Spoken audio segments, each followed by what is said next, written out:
अगर आप कभी भी 0 से 1 साल का है तो ये वैक्सीनेशन ब्लॉग आप बिल्कुल मिस मत करना, क्योंकि इसमें है आपको वैक्सीनेशन के बारे में काफ़ी सारी नॉलेज मिलने वाली है। तो चलते हैं आगे। Hello everyone, this is my channel Devashree Bargoti. तो पापा और श्री निकले हैं आज वैक्सीनेशन के लिए। आज है श्री का 9 मंथ वैक्सीनेशन डे। तो चलते हैं हम साथ में। सबसे पहले हम लोग पहुँचे सिटी में हमने नारायण जी गजक, जो कि फ़ेमस है गजक काफ़ी जयपुर में, वहाँ से हमने श्री की दादी के लिए गजक ली है, क्योंकि आज है एकादशी और उनका एकादशी का व्रत है। तो इसलिए हमने उनके सागार के लिए ली है गजक। और श्री और मैं गाड़ी में वेट कर रहे थे और श्री के पापा गजक खरीद रहे थे और श्री आराम से बैठे बैठे उन्हें गाड़ी में से देख रही थी और बाकी व्हीकल्स को भी वो बड़े ध्यान से गौर से देख रही थी। सामने आप देख सकते हैं श्री के पापा अब गजक लेके लौट रहे हैं और वो हमारे पास आ रहे हैं। इसके बाद हम लोग पहुँचे भगवान श्री गोविंद देव जी मंदिर, और आज एकादशी है तो वहाँ बहुत ज़्यादा भीड़ थी। आज नॉर्मल डे से कुछ ज़्यादा ही भीड़ थी, और आज माघ महीने की एकादशी है तो ये काफ़ी अच्छा बड़ा दिन था वैष्णवों के लिए। तो यहाँ हमें बहुत सारा ट्रैफिक मिला, बहुत भीड़ थी मंदिर में। उसके बाद हमने किए भगवान गोविंद देव जी के बहुत ही सुंदर दर्शन।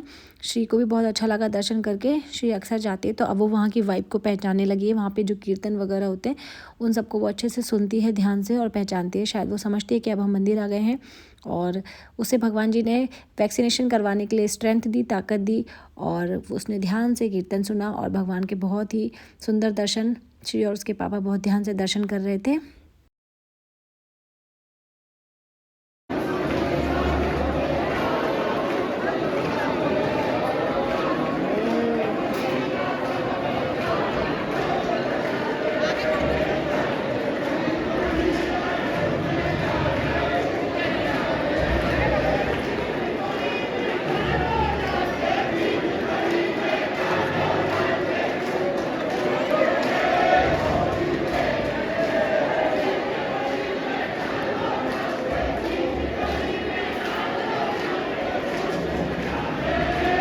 मंदिर से बाहर निकलते ही लेफ्ट हैंड साइड पे है गिरिराज जी महाराज, और गिरिराज जी महाराज के हम लोगों ने बहुत अच्छे से दर्शन किए, और यहाँ आकर भी हमें बहुत अच्छा महसूस होता है। बहुत आपको गिरिराज जी पर्वत के साफ साफ दर्शन होते हैं गोविंद देव जी के। इसके बाद हम लोगों ने सम्राट वाले के यहाँ से लिए समोसे और किया थोड़ा सा ब्रेकफास्ट, क्योंकि हमें जाना था श्री के वैक्सीनेशन के लिए। वहाँ लगभग 1 बज जाता और हम लोगों को ब्रेकफास्ट के लिए कुछ स्नैक्स चाहिए थे, तो हमने समोसे खरीदे। इसके बाद हम लोग निकले श्री के हॉस्पिटल की तरफ, और वहाँ श्री के पापा ने गाड़ी पार्क की और हम लोग चले श्री की वैक्सीनेशन के लिए। सबसे पहले हम लोग हॉस्पिटल पहुँचे और वहाँ हमने स्लिप कटवाई, और वहाँ पर फिर हम वेटिंग में बैठे। श्री को जो आज 9 महीने की वैक्सीन लगी है, ये बहुत इंपॉर्टेंट वैक्सीन होती है जो बच्चों को 9 महीने में लगाई जाती है। ये MR, मीसिल्स, रूबेला, खसरा इस बीमारी से बचाने के लिए लगाई जाती है, और इससे बच्चों को इसका इन्फेक्शन नहीं होता है। अगर आप ये वैक्सीन नहीं लगवाएंगे तो बच्चों को बुखार, रैशेज़ हो सकते हैं, इम्यूनिटी वीक हो सकती है, इसलिए ये वैक्सीन लगाना बहुत ज़रूरी होता है। अब बात कर लेते हैं, जिस दिन आप बच्चे को वैक्सीन लगाने जा रहे हैं उस दिन आपको क्या टिप्स फॉलो करने हैं। उस दिन आपको बच्चे को भूखा नहीं रखना है, भूखे पेट वैक्सीन नहीं लगवानी है। पहले से ही उसको फीड दे देना है, या जो भी दलिया वगैरह ब्रेकफास्ट हल्का फुल्का बच्चा करता है वो कर लेना है। और बच्चे को अच्छे से ब्रेस्ट फीड कराने के बाद आप उसको बुखार आ सकता है, इसलिए थोड़ा सा पैरासीटामोल का डोज हमेशा डॉक्टर आपको देंगे, तो वो सही मात्रा में उसको देनी है। और इंजेक्शन जहाँ पर लगेगा उस जगह को ज़्यादा दबाना नहीं है, ज़्यादा वहाँ पे उस दिन मालिश नहीं करनी। अगर आप मालिश करते तो अवॉइड करनी है उस दिन।